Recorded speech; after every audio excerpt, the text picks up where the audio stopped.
ನೆನಪಿನ ದೋಣಿಯಲ್ಲಿ ಭಾಗ 2. ಒಬ್ಬರನ್ನ ಪ್ರಾಣಕ್ಕಿಂತ ಹೆಚ್ಚಾಗಿ ಪ್ರೀತಿಸಿ ಅವರೆದುರು ನಿಂತು ಹೃದಯ ಬಿಚ್ಚಿಟ್ಟಾಗ ಎದುರಿನಿಂದ ಸಿಗೋ ನಿರಾಕರಣೆಯ ನೋವು ಎಂಥದ್ದಿರುತ್ತೆ ಗೊತ್ತಾ. ನೆನಪಿನ ದೋಣಿಯ ಕಥೆಯ ಈ ಭಾಗ ನಿಮ್ಮ ಕಣ್ಣಲ್ಲಿ ನೀರು ತರಿಸೋದು ಗ್ಯಾರಂಟಿ.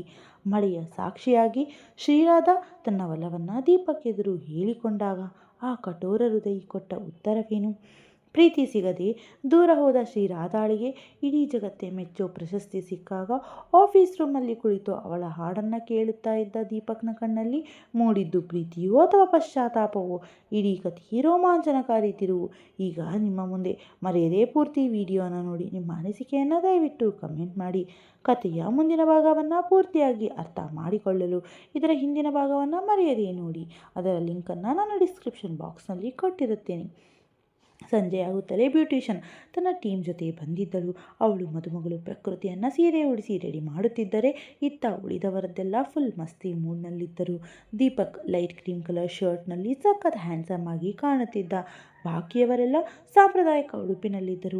ಅಣ್ಣ, ನೀವೇನಾದರೂ ಟ್ರೆಡಿಷ್ನಲ್ ಕುರ್ತಾ ಪೈಜಾಮ್ ಹಾಕಿಕೊಂಡರೆ ಇನ್ನೂ ಸಖತ್ತಾಗಿ ಕಾಣ್ತಿದ್ರಿ ಗೊತ್ತಾ ಅಂದ ಆದರ್ಶ್. ತಕ್ಷಣ ಪಿಂಕ್ ಕಲರ್ ಶಹರಾರ ಹಾಕಿದ್ದ ಪಿಯು ಮಧ್ಯಪ್ರವೇಶಿಸಿ, ಲೋ ಆದರ್ಶ್, ನೀನೆಲ್ಲಾದರೂ ಅಣ್ಣನ್ನ ಆ ಥರ ಬಟ್ಟೆಯಲ್ಲಿ ನೋಡಿದ್ದೀಯಾ ಹೇಳು ಅಂದಳು ತಟ್ಟನೆ. ಅದಕ್ಕೆ ಅಭಿನವ್, ಅದೇನೋ ಸರಿ, ಆದರೆ ನೀನು ಇಷ್ಟೊಂದು ಬೇಗ ಹೇಗೆ ರೆಡಿಯಾದೆ? ಇನ್ನು ಬಾಕಿಯವರೆಲ್ಲ ಮೇಕಪ್ ಮಾಡ್ತಾನೇ ಇದ್ದಾರೆ ಎಂದು ರೇಗಿಸಿದ. ನಾನು ಅವರ ಥರ ಅಲ್ಲಪ್ಪ ಅಂತ ತನ್ನ ಕೂದಲನ್ನು ಹಿಂದೆ ಸರಿಸುತ್ತಾ ಪಿಯು ಹೆಮ್ಮೆಯಿಂದ ಹೇಳಿದಳು.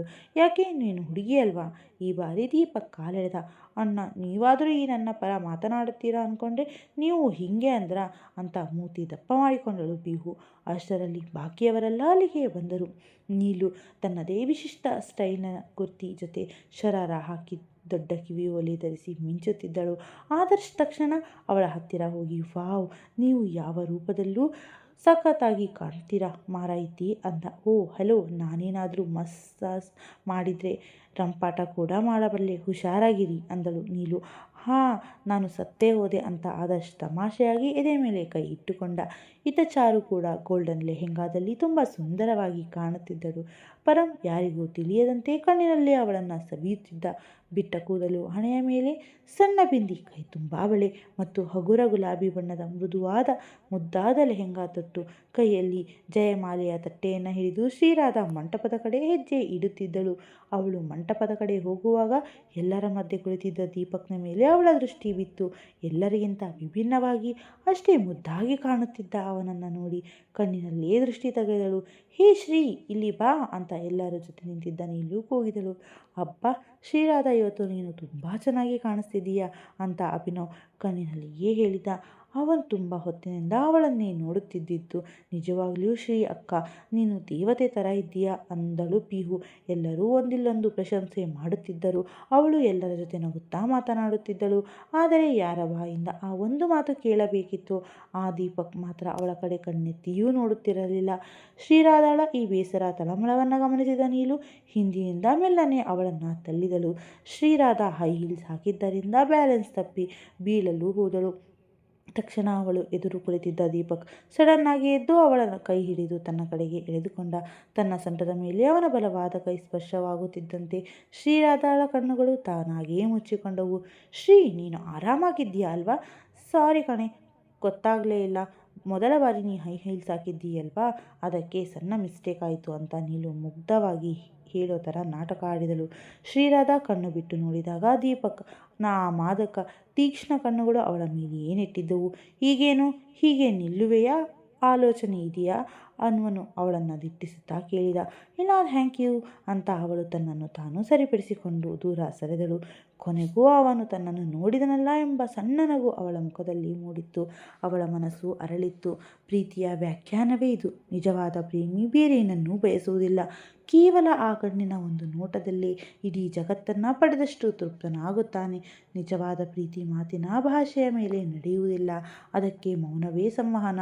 ಅಷ್ಟರಲ್ಲಿ ಹೆಲೋ ಎವ್ರಿವನ್ ಎಂಬ ಧ್ವನಿ ಕೇಳಿ ಎಲ್ಲರೂ ತಿರುಗಿ ನೋಡಿದರು. ಆದರ್ಶ್, ಚಾರು ಮತ್ತು ಪಿಹು ಅವರ ಫ್ರೆಂಡ್ಸ್ ಗ್ಯಾಂಗ್ ಅಲ್ಲಿ ಬಂದಿತ್ತು. ಆ ಮೂವರು ಎಲ್ಲರನ್ನೂ ಮಾತನಾಡಿಸುತ್ತಿದ್ದರು. ಅಷ್ಟರಲ್ಲೇ ಶರ್ಟ್ ನೀ ಲೆಂತ್ ಡ್ರೆಸ್ ಧರಿಸಿದ, ಕೂದಲಿಗೆ ಸ್ಟೆಪ್ ಕಟ್ಟಿಂಗ್ ಮಾಡಿಸಿ ಕೆಂಪು ಲಿಪ್ಸ್ಟಿಕ್ ಹಚ್ಚಿದ ಹುಡುಗಿಯ ಒಬ್ಬಳ ಎಂಟ್ರಿ ಕೊಟ್ಟಳು. ಅವಳ ಕಣ್ಣುಗಳು ಕೇವಲ ದೀಪಕ್ನನ್ನೇ ಹುಡುಕುತ್ತಿದ್ದವು. ಇದನ್ನು ನೋಡಿದ ಆದರ್ಶ್, ಪಿಯುಗೆ ಮೊಣಕೈಯಿಂದ ಚುಚ್ಚಿ, ಹೆಲೋ ರೀಮಾ, ನಮ್ಮನ್ನು ಸ್ವಲ್ಪ ಮಾತನಾಡಿಸು ಅಂದ. ಹೆಲೋ ಆದರ್ಶ್, ಹೆಲೋ ಪಿಯು ಎನ್ನುತ್ತಲೇ ರೀಮಾ ವೇಗವಾಗಿ ಹೋಗಿ ದೀಪಕ್ನ ಪಕ್ಕದಲ್ಲಿ ನಿಂತುಕೊಂಡಳು. ಹೆಲೋ ದೀಪಕ್, ಅವಳು ಹಾಗೆ ಕರೆಯುತ್ತಿದ್ದಂತೆ ದೀಪಕ್ ಹುಬ್ಬು ಗಂಟಿಕ್ಕಿ ಅವಳನ್ನು ನೋಡಿದ. ಓ ಸಾರಿ ದೀಪಕ್ ಸರ್ ಅಂದಳು ರೀಮಾ ಮುಖ ಸಣ್ಣಗೆ ಮಾಡಿಕೊಂಡು. Better next time don't cross your limit ಅಂತ ದೀಪಕ್ ಸಿಟ್ಟಿನಿಂದ ಹೇಳಿದ. ಬಾಕಿಯವರೆಲ್ಲ ಕಿವಿಗೊಟ್ಟು ಇವರ ಮಾತನ್ನ ಕೇಳುತ್ತಿದ್ದರು. ದೀಪಕ್ ತಕ್ಷಣ ತಿರುಗಿ ಎಲ್ಲರನ್ನ ಒಮ್ಮೆ ಖಾರವಾಗಿ ದಿಟ್ಟಿಸಿದಾಗ ಎಲ್ಲರೂ ಗಾಬರಿಯಿಂದ ಅತ್ತಿಂದಿತ್ತ ನೋಡತೊಡಗಿದ್ದರು. ಚಾರು ಮೆಲ್ಲನೆ ರೀಮಾಳ ಹತ್ತಿರ ಹೋಗಿ, ಏನಾಯ್ತು ರೀಮಾ, ಅಣ್ಣ ಏನಾದರೂ ಜಾಸ್ತಿ ಹೊಗಳಿಬಿಟ್ರಾ ಎಂದು ರೇಗಿಸಿ. ಇದನ್ನು ಕೇಳಿ ಬಾಕಿಯವರೆಲ್ಲ ನಕ್ಕಿಬಿಟ್ಟರು. ಟೆನ್ಷನ್ ತಗೋಬೇಡ ಚಾರು, ಈ ದೀಪಕ್ ಇವತ್ತಿಲ್ಲದಿದ್ದರೆ ನಾಳೆ ನನ್ನವನೇ ಆಗಬೇಕು. ನೀನು ಮರೆತಿದ್ದೀಯಾ ಅನಿಸುತ್ತೆ, ನನ್ನಪ್ಪ ಮತ್ತು ನಿನ್ನಪ್ಪ ಇಬ್ಬರು ತುಂಬ ಕ್ಲೋಸ್ ಫ್ರೆಂಡ್ ಅಂದಳು ರೀಮಾ ಅಹಂಕಾರದಿಂದ. ನಾನೇನು ಮರೆತಿಲ್ಲ ರೀಮಾ, ಆದರೆ ನೀನು ದೀಪಕ್ ಹೆಸರಿನ ಮುಂದೆ ಸರ್ ಸೇರಿಸೋದನ್ನ ಮರೆತಿದ್ದೀಯಾ ಅನಿಸುತ್ತೆ. ಇಲ್ಲಾಂದರೆ ಅಣ್ಣ ಈಗ ತಾನೇ ಏನು ಹೇಳಿದ್ದಾರೋ ನೆನಪಿದೆಯಲ್ಲ ಅಂದಳು. ಚಾರು ಈ ಮಾತಿಗೆ ಆದರ್ಶ ಅವಳಿಗೆ ಹೈಫೈ ಕೊಟ್ಟ. ರೀಮಾ ಕೋಪದಿಂದ ಕಾಲು ಕುಟ್ಟುತ್ತಾ ಅಲ್ಲಿಂದ ಹೊರಟು ಹೋದಳು. ಅಲ್ಲಿಯೇ ನಿಂತಿದ್ದ ಶ್ರೀರಾಧಾಳಿಗೆ ರೀಮಾಳ ಈ ಮಾತು ಕೇಳಿ ಒಳಗೊಳಗೆ ಸಿಟ್ಟು ನೆತ್ತಿಗೇರಿತ್ತು. ಅಂದ ಹಾಗೆ ಯಾರಪ್ಪ ಈ ನಮೂನಿಯ ಆಸಾಮಿ ಅಂತ ನೀಲು ಆದರ್ಶ್ ಹೆಗಲ ಮೇಲೆ ಕೈ ಹಾಕಿ ಕೇಳಿದಳು. ಇವಳೇ ರೀಮಾ, ಮಾವನ ಫ್ರೆಂಡ್ ಮಗಳು, ದೀಪಕ್ನ ಹುಚ್ಚಿ ಥರ ಲವ್ ಮಾಡ್ತಿದ್ದಾಳೆ ಅಂತ ಅಭಿನವ್ ಪಕ್ಕದಲ್ಲಿ ಬಂದು ಹೇಳಿದ. ಆದರೆ ಅವಳಿಗೆ ಗೊತ್ತಿಲ್ಲ ಅವಳು ಆಟ ಆಡ್ತಿರೋದು ಬೆಂಕಿ ಜೊತೆ ಅಂತ. ಆದರ್ಶ್ ತನ್ನ ಹೆಗಲ ಮೇಲಿದ್ದ ನೀಲುಳ ಕೈಯನ್ನು ನೋಡುತ್ತಾ ಕೀಟಲೆ ಮಾಡಿದಾಗ ನೀಲು ಅವನಿಗೆ ಕಣ್ಣುರಿಸಿಕೊಂಡು ಸುಮ್ಮನಾದಳು. ಸಾಂಪ್ರದಾಯಿಕ ಕೊಡವು ಹಾಗೂ ಮಲೆನಾಡಿನ ಶೈಲಿಯ ಉಡುಪಿನಲ್ಲಿ ಪ್ರಕೃತಿ ಅದ್ಭುತವಾಗಿ ಕಾಣುತ್ತಿದ್ದಳು. ಎಲ್ಲ ವಿಧಿವಿಧಾನಗಳೊಂದಿಗೆ ಅಭಿಷೇಕ್ ಮತ್ತು ಪ್ರಕೃತಿಯ ವಿವಾಹ ಮಹೋತ್ಸವ ಅತ್ಯಂತ ವೈಭವದಿಂದ ಸಂಪನ್ನವಾಯಿತು. ಹಿರಿಯರ ಆಶೀರ್ವಾದ ಪಡೆದು ಕೊನೆಯ ಶಾಸ್ತ್ರವೂ ಮುಗಿಯಿತು. ಈಗ ಇಡೀ ಯುವಕರ ದಂಡಿಗೆ ಹೊಸ ಕೆಲಸ ಸಿಕ್ಕಿತ್ತು. ಅಭಿಷೇಕ್ನ ಕಾಲೆಳೆಯುವುದು. ಲೇ, ನನ್ನಷ್ಟಕ್ಕೆ ಯಾಕೆ ಹೀಗೆ ಪೀಡಿಸ್ತಿದ್ದೀರಾ, ಹೋಗಿ ಆ ದೀಪಕ್ನ ಕಾಲೆಳೆಯಿರಿ, ನೋಡಿ ಎಲ್ಲ ಹುಡುಗಿಯರು ಅವನ ಸುತ್ತಾನೇ ಇದ್ದಾರೆ ಅಂತ ಅಭಿಷೇಕ್ ಎದುರಿಗೆ ಕೈ ತೋರಿಸಿ ಹೇಳಿದ. ಹೌದು, ಅಭಿಷೇಕ್ ಮತ್ತು ದೀಪಕ್ಗೆ ಇದ್ದ ವ್ಯತ್ಯಾಸವೇ ಅದು. ಶಿವಶಂಕರ್ ಗೌಡರು ಯಾವಾಗಲೂ ಅಭಿಷೇಕ್ನನ್ನೇ ನಂಬಿ ಅವನನ್ನೇ ಉತ್ತರಾಧಿಕಾರಿ ಎಂದು ಭಾವಿಸಿದ್ದರು. ದೀಪಕ್ನ ಗತ್ತು ಯಾವುದಕ್ಕೂ ಬಗ್ಗದ ಸ್ವಭಾವವೇ ಎಲ್ಲರನ್ನ ಅವನತ್ತ ಆಕರ್ಷಿಸುವಂತೆ ಮಾಡುತ್ತಿತ್ತು. ಅದರಲ್ಲೂ ಅವನ ಆ ಅಪ್ರತಿಮ ಸೌಂದರ್ಯ ಹಾಲಿಗೆ ಜೇನುತುಪ್ಪದಂತಿತ್ತು. ಅವನಿಗೆ ಯಾರಿಂದಲೂ ಏನೂ ಬೇಕಿರಲಿಲ್ಲ. ಯಾರ ಹತ್ತಿರ ಎಷ್ಟಿದೆ ಎಂಬುದು ಅವನಿಗೆ ಮ್ಯಾಟರ್ ಆಗುತ್ತಿರಲಿಲ್ಲ. ಅಯ್ಯೋ, ಅವನ ಹತ್ತಿರ ಹೋಗಿ ನಾವೇನಾದರೂ ಸಾಯಬೇಕಾ ಅಣ್ಣ ಅನ್ನೋ ಆದರ್ಶ್ ಮಾತಿಗೆ ಎಲ್ಲರೂ ನಕ್ಕರು. ಅಭಿಷೇಕ್ ಕೂಡ ತನ್ನ ಯೋಚನೆಗಳಿಂದ ಹೊರಬಂದ. ಈ ಇಡೀ ಮಸ್ತಿಯ ಮಧ್ಯೆ ಒಂದು ಒಳ್ಳೆಯ ವಿಷಯ ಏನೆಂದರೆ ನೀಲು ಮತ್ತು ಆದರ್ಶ್ ನಡುವಿನ ಸ್ನೇಹ ಕೊನೆಗೂ ಗಟ್ಟಿಯಾಗಿತ್ತು. ಶ್ರೀರಾಧಾ ದೂರದಲ್ಲಿ ನಿಂತು ದೀಪಕ್ನನ್ನ ನೋಡುತ್ತಿದ್ದಳು. ಅವನು ಯಾರೋ ಒಬ್ಬ ಬಡ ಕೂಲಿ ಕಾರ್ಮಿಕನ ಥರ ಕಾಣುವ ವ್ಯಕ್ತಿಯ ಜೊತೆ ಏನೋ ಮಾತನಾಡುತ್ತಿದ್ದ. ಏನು ನೋಡುತ್ತಿದ್ದೀಯ ಶ್ರೀರಾಧಾ ಅಂತ ಆದರ್ಶ್ ಅಲ್ಲಿಗೆ ಬಂದು ಕೇಳಿದಾಗ ಅವಳು ತಬ್ಬಿಬ್ಬಾಗಿ ಏನೂ ಇಲ್ಲ ಅಂದಳು ಮೆಲ್ಲಗೆ. ಅವನು ಅಷ್ಟೇ ಶ್ರೀ, ಮೊದಲಿನಿಂದಲೂ ಅಷ್ಟೇ, ಯಾರಿಗೂ ತೋರ್ಪಡಿಸಿಕೊಳ್ಳದೆ, ಯಾರಿಗೂ ಹೇಳದೆ ಎಲ್ಲರಿಗೂ ಏನಾದರೂ ಒಂದು ಸಹಾಯ ಮಾಡ್ತಾನೇ ಇರ್ತಾನೆ. ನಮ್ಮ ಪಾರ್ವತಮ್ಮ ಅಜ್ಜಿ ಯಾವಾಗಲೂ ಹೇಳ್ತಿರ್ತಾರೆ, ದೀಪಕ್ ತುಂಬ ಡಿಫ್ರೆಂಟ್ ಅಂತ. ನಾನು ಖಂಡಿತವಾಗಿ ಹೇಳ್ತೀನಿ, ಈ ಮನೆಯ ಪ್ರತಿಯೊಬ್ಬ ಸದಸ್ಯನಿಗೂ ಅವನು ಯಾವುದೇ ಒಂದು ಸಂದರ್ಭದಲ್ಲಿ ಸಹಾಯ ಮಾಡಿಯೇ ಇರುತ್ತಾನೆ. ಅದು ಇರಲಿ, ನಿನ್ನನ್ನು ಅಜ್ಜಿ ಕರೀತಿದ್ದಾರೆ, ಅದೇನೆಂದು ಕೇಳಿಕೊಂಡು ಬಾ ಅಂದ ಆದರ್ಶ್. ಸರಿ, ನೀನು ನಡೆ, ನಾನು ಬರ್ತೀನಿ ಅಂತ ಶ್ರೀರಾಧಾ ಮುಗುಳ್ನಗುತ್ತಾ ಹೇಳಿದಳು. ಅವಳು ರೂಮಿನ ಒಳಗೆ ಹೋಗುವಾಗ ಅಚಾನಕ್ಕಾಗಿ ಅಭಿನವ್ಗೆ ಜೋರಾಗಿ ಡಿಕ್ಕಿ ಹೊಡೆದಳು. ಅವಳು ಕೆಳಗೆ ಬೀಳದಂತೆ ತಡೆಯಲು ಅಭಿನವ್ ತಕ್ಷಣ ಅವಳ ಸೊಂಟದ ಮೇಲೆ ಕೈ ಇಟ್ಟು ಹಿಡಿದುಕೊಂಡ. ಆದರೆ ಶ್ರೀರಾಧಾ ಅಷ್ಟೇ ವೇಗವಾಗಿ ಅವನ ಕೈಯನ್ನು ಕೊಡವಿ ದೂರ ಸರಿದಳು. ಸಾರಿ ಶ್ರೀರಾಧಾ, ನೀನು ಬೀಳ್ತಿದ್ದೆ ಅಂದಕ್ಕೆ ಅಂದ ಅಭಿನವ್ ಮುಜುಗರದಿಂದ. ಇಟ್ಸ್ ಓಕೆ ಎನ್ನುತ್ತಾ ಅವಳು ಸರಸರನೆ ಮೆಟ್ಟಿಲು ಹತ್ತಿ ತನ್ನ ರೂಮ್ ಕಡೆ ಹೊರಟು ಹೋದಳು. ರೂಮ್ಗೆ ಬಂದವಳೆ ತನ್ನ ದುಪ್ಪಟ್ಟವನ್ನು ಬೆಡ್ ಮೇಲೆ ಎಸೆದು ಸೀದಾ ಬಾತ್ರೂಮ್ ಒಳಗೆ ನುಗ್ಗಿದಳು. ನನಗೆ ಇಷ್ಟ ಇಲ್ಲ, ಆ ದೀಪಕ್ ನನ್ನ ಬಿಟ್ಟು ಬೇರೆ ಯಾರೇ ನನ್ನನ್ನು ಸ್ಪರ್ಶಿಸಿದರೂ ನನಗೆ ತಡೆದುಕೊಳ್ಳೋಕೆ ಆಗಲ್ಲ. ಯಾಕೆ ದೀಪಕ್, ನಿನಗೆ ನನ್ನ ಕಣ್ಣಿನ ಭಾಷೆ ಅರ್ಥ ಆಗ್ತಿಲ್ಲ. ಯಾಕೆ ಯಾಕೆ ಯಾಕೆ ಅಂತ ಶವರ್ ಆನ್ ಮಾಡಿಕೊಂಡು ಆ ತಣ್ಣೀರಿನ ದಾರಿಗೆ ಮೈಯೊಡ್ಡಿ ಬಿಕ್ಕಿ ಬಿಕ್ಕಿ ಅಳತೊಡಗಿದ್ದಳು. ನೀರು ಅವಳ ಮೇಲೆ ಬೀಳುತ್ತಿದ್ದರೂ ಅವಳು ಹಾಗೆ ಕಣ್ಣೀರು ಹಾಕುತ್ತಾ ನಿಂತಿದ್ದಳು. ಶ್ರೀ, ಎಲ್ಲಿದ್ದೀಯಾ ನೀನು ಅಂತ ನೀಲು ಅವಳ ರೂಮ್ಗೆ ಬಂದಳು. ಬಾತ್ರೂಮ್ನಲ್ಲಿ ನೀರು ಸದ್ದು ಕೇಳಿ ಅವಳು ಬಾಗಿಲು ಬಡಿಯುತ್ತಾ, ಏನಾಯ್ತು ಶ್ರೀ ನಿನಗೆ? ಈ ಚಳಿಯಲ್ಲಿ ಯಾರಾದರೂ ಹೀಗೆ ಸ್ನಾನ ಮಾಡ್ತಾರಾ? ಹುಚ್ಚು ಹಿಡಿದಿಯಾ ನಿನಗೆ ಅಂತ ಕೂಗಿದಳು. ಅವಳ ಧ್ವನಿ ಕೇಳಿ ಶ್ರೀರಾಧಾ ಬಾತ್ರೂಮ್ ಬಾಗಿಲು ತೆರೆದಳು. ತಲೆಯಿಂದ ಕಾಲಿನವರೆಗ ಪೂರ್ತಿ ಒದ್ದೆಯಾಗಿ ಕಣ್ಣುಗಳು ಕೆಂಪು ಮಾಡಿಕೊಂಡಿದ್ದ ಶ್ರೀರಾಧಾ ಎದುರಿಗೆ ನಿಂತಿದ್ದಳು. ಶ್ರೀ, ಕನಿಷ್ಠ ಪಕ್ಷ ಬಾತ್ರೂಮ್ ಆದರೂ ಹಾಕೋಬಾರ್ದಾ ಅಂತ ನೀಲು ಬೇಗ ಟವಲ್ ತಂದು ಅವಳ ತಲೆ ಒರೆಸಲು ಹೋದಳು. ಏನಾಯ್ತು ಅಂತ ಹೇಳು ಪ್ಲೀಸ್. ಅವಳ ಮಾತಿಗೆ ಕಿವಿಗೊಡದೆ ಶ್ರೀರಾಧಾ ರೂಮಿನಿಂದ ಹೊರಗೆ ಹೆಜ್ಜೆ ಇಟ್ಟಳು. ನೀನು ಇಲ್ಲೇ ಇರು, ನಾನು ಈಗಲೇ ಬರ್ತೀನಿ ಅಂದಳು ಕೆಂಪು ಕಣ್ಣುಗಳಿಂದ ನೀಲುಳನ್ನು ದಿಟ್ಟಿಸುತ್ತಾ. ಆದರೆ ಬಟ್ಟೆಯನ್ನಾದರೂ ಚೇಂಜ್ ಮಾಡ್ಕೋ ಶ್ರೀ, ಹೇಳಲ್ವಾ ನೀಲು ನಾನು ಬರ್ತೀನಿ ಅಂತ. ಅವಳ ಆ ತೀಕ್ಷ್ಣ ನೋಟಕ್ಕೆ ನೀಲು ಒಂದು ಕ್ಷಣ ಹೆದರಿ ಸುಮ್ಮನಾದಳು. ನೀಲು ಸೈಲೆಂಟ್ ಆಗಿದ್ದನ್ನು ನೋಡಿದ ಶ್ರೀರಾಧಾ ದೀರ್ಘ ನಿಟ್ಟುಸಿರು ಬಿಟ್ಟು, ಮೆಲ್ಲನೆ ಬಂದೆ, ನಿನಗೆ ಎಲ್ಲವನ್ನೂ ಹೇಳ್ತೀನಿ ಅಂದಳು. ಮದುವೆಯ ಆಯಾಸದಿಂದ ಮನೆಯವರೆಲ್ಲ ಗಾಢ ನಿದ್ರೆಯಲ್ಲಿದ್ದರು. ಶ್ರೀರಾಧಾ ಅದೇ ಒದ್ದೆ ಬಟ್ಟೆಯಲ್ಲಿ ದೀಪಕ್ನ ರೂಮ್ ಕಡೆ ಹೋದಳು. ಒಂದು ದೀರ್ಘ ಉಸಿರು ತೆಗೆದುಕೊಂಡು ಬಾಗಿಲು ತಟ್ಟಲು ಹೋದಳು. ಆದರೆ ಬಾಗಿಲು ಮುಚ್ಚಿರಲಿಲ್ಲ, ಮೆಲ್ಲನೆ ತಾನಾಗಿಯೇ ತೆರೆದುಕೊಂಡಿತ್ತು. ರೂಮಿನ ಒಳಗಡೆ ನೋಡಿದಾಗ ಅಲ್ಲಿ ಯಾರೂ ಇರಲಿಲ್ಲ. ಬಾಲ್ಕನಿಯಲ್ಲಿ ಹೋಗಿ ಚೆಕ್ ಮಾಡಿದಳು. ಅದೇ ಸಮಯದಲ್ಲಿ ಅವಳ ದೃಷ್ಟಿ ಕೆಳಗೆ ಗೇಟ್ ಪಕ್ಕದ ಶೆಡ್ ಕಡೆ ಹೋಯಿತು. ದೀಪಕ್ ಅಲ್ಲಿ ತನ್ನ ಕಾರ್ನಿಂದ ಏನೋ ಸಾಮಗ್ರಿಗಳನ್ನು ಹೊರ ತೆಗೆಯುತ್ತಿದ್ದ. ಅಷ್ಟರಲ್ಲೇ ಮಳೆ ಶುರುವಾಗಿತ್ತು. ತಂಗಾಳಿ ವಾತಾವರಣದ ಚಳಿಯನ್ನ ಮತ್ತಷ್ಟು ಹೆಚ್ಚಿಸುತ್ತಿತ್ತು. ಈಗಾಗಲೇ ಒದ್ದೆಯಾಗಿದ್ದ ಶ್ರೀರಾಧಾ ಮೆಟ್ಟಿಲುಗಳನ್ನಿಳಿದು ಹೊರಗೆ ಓಡಿದಳು. ಒಂದೇ ಕ್ಷಣದಲ್ಲಿ ಅವಳು ಮಳೆಯಲ್ಲಿ ನೆನೆಯುತ್ತಾ ಆ ಶೆಡ್ ತಲುಪಿದಳು. ಕೇಳಿ ಅಂದಳು ಗಡುಸಾದ ಧ್ವನಿಯಲ್ಲಿ. ದೀಪಕ್ ತಿರುಗಿ ನೋಡಿದ. ಒದ್ದೆಯಾಗಿ ಕೆದರಿದ ಉದ್ದನೆಯ ಕೂದಲು, ಚಳಿಯಿಂದ ನಡುಗುತ್ತಿದ್ದ ಗುಲಾಬಿ ಬಣ್ಣದ ತುಟಿಗಳು ಮತ್ತು ಕಣ್ಣುಗಳು ಒಂದು ವಿಭಿನ್ನವಾದ ಹಠ ತುಂಬಿಕೊಂಡಿತ್ತು. ಶ್ರೀರಾಧಾ ಅವನ ಎದುರು ನಿಂತಿದ್ದಳು. ಸ್ವಲ್ಪ ಸಮಯ ದೀಪಕ್ ಅವಳನ್ನೇ ರೆಪ್ಪೆ ಬಡಿಯದೆ ನೋಡಿ, ನಂತರ ನಿರ್ಲಕ್ಷ್ಯದ ಧ್ವನಿಯಲ್ಲಿ, ಏನು ಮಳೆಯಲ್ಲಿ ನೆನೆಯೋ ಕಾಂಪಿಟೇಷನ್ ಮಾಡ್ತಿದ್ದೀಯಾ? ಒಳಗೆ ಹೋಗು ಅಂದ. ನನಗೆ ನಿಮ್ಮ ಮೇಲೆ ಪ್ರೀತಿ ಇದೆ ಅಂದಳು ಶ್ರೀರಾಧಾ ತಟ್ಟನೆ. ಆ ಕ್ಷಣದಲ್ಲಿ ಇಡೀ ಜಗತ್ತೇ ಸ್ತಬ್ಧವಾದಂತಾಯಿತು. ಗುಡುಗಿನ ಸದ್ದು ಮತ್ತು ಬೀಸುವ ಗಾಳಿಯ ಸದ್ದು ಬಿಟ್ಟರೆ ಅಲ್ಲಿ ಬೇರೆ ಯಾವ ಶಬ್ದವೂ ಇರಲಿಲ್ಲ.